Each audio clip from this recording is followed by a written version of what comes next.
Εντάξει. Εντάξει.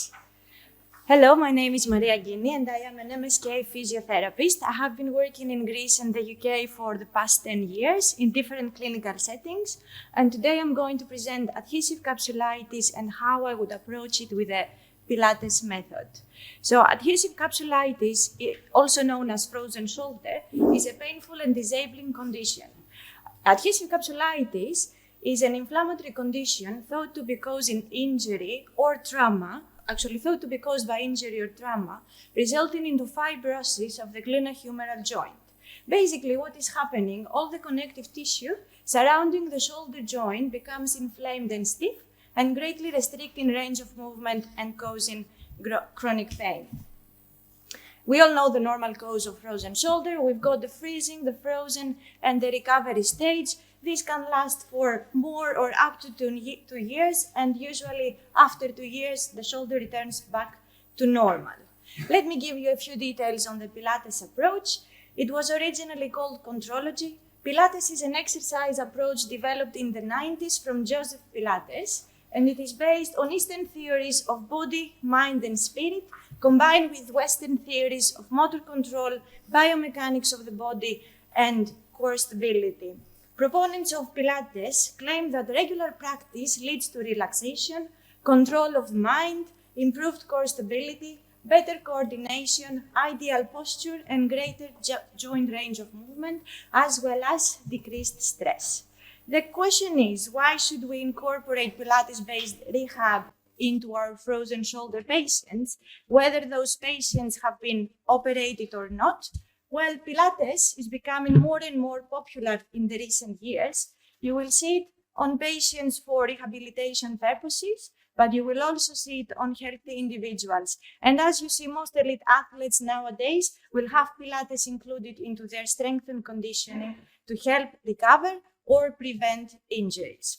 The exercises we use in Pilates are focusing on pain-free movement, concentration, and muscle relaxation. These exercises are such, which is very important, that they can be adapted to the characteristics and the abilities of the patient depending on their lifestyle and hobbies. In our frozen shoulder cases, what we are trying to achieve is control over the functional movements of the shoulder.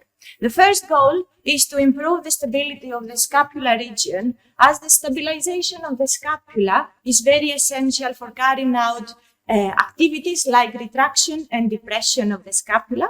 That will help the acromion then positioned aptly, resulting into better shoulder range of movement and more pain-free range of movement. Regarding our frozen shoulder case, the lady that Damianos presented, who chose to have a surgical release, I would definitely add Pilates-based rehab into her exercises. So usually after this kind of operations, we need to achieve passive range of movement as fast as possible, or at least to promote range of movement. And we need to enforce those patients to use their arm into their daily life with no fear. But then exercise needs to carry on for over a year. Even if they feel that they have reached all the milestones, they have achieved all their goals, they have full range of movement and full strength.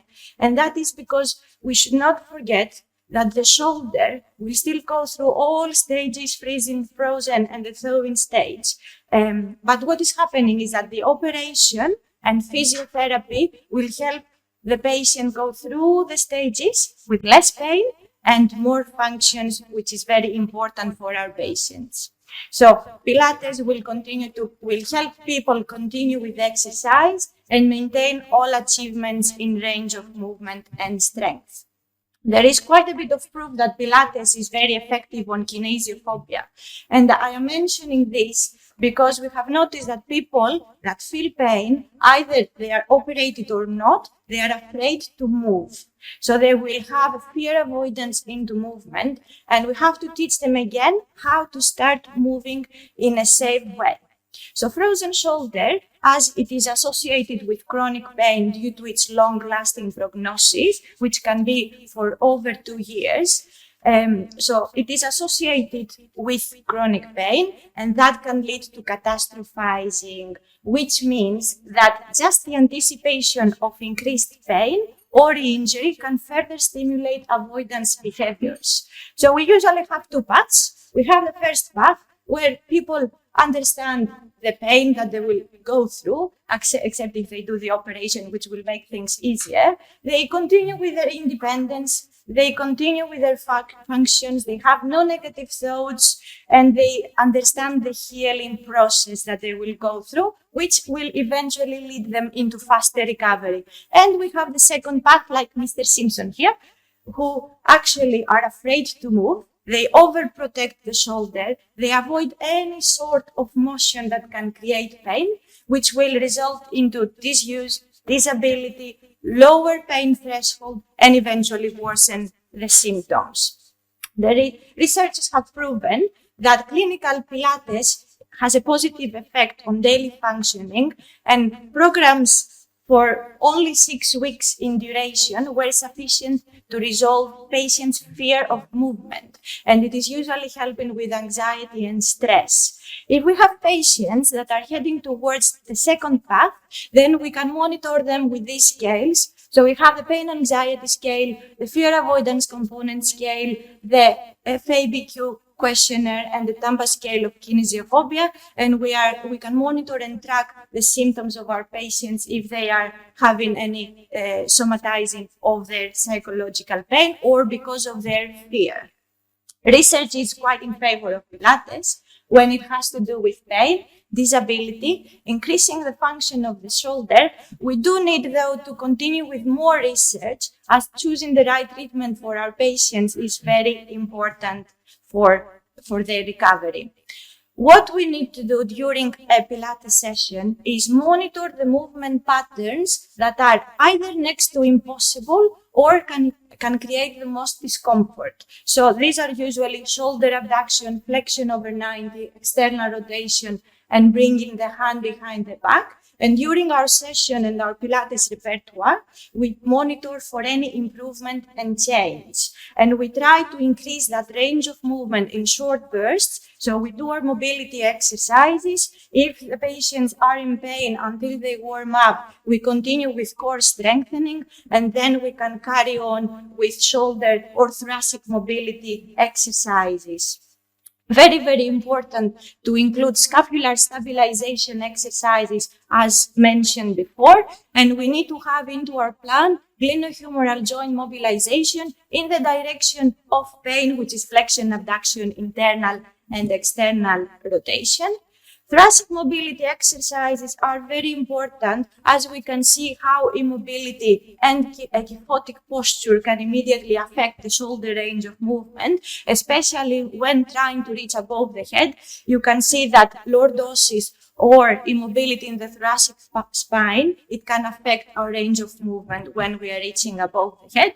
We can use tools like rings, Swiss balls, light bars. All these can assist range of movement, or bands, body weight, or additional weights to add resistance. In our Pilates routine, we can have muscle energy techniques, PNF stretches, and all these can be included into our small routine. And usually patients are enjoying quite a lot the visual techniques and the imaginary cues that we are giving them. And that makes them understand how to perform their exercises more correctly.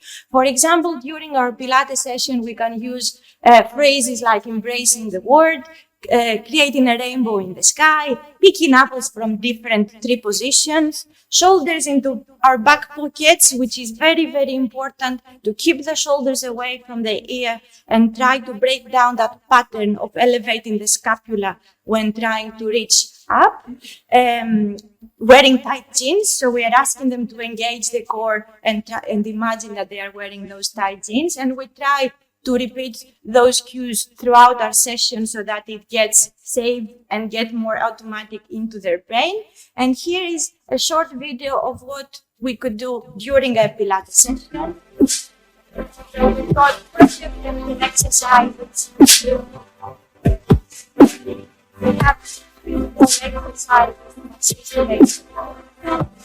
exercises and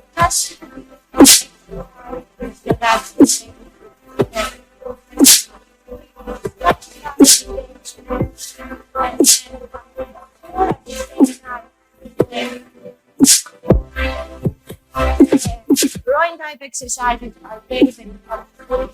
Again, there are many ways to provide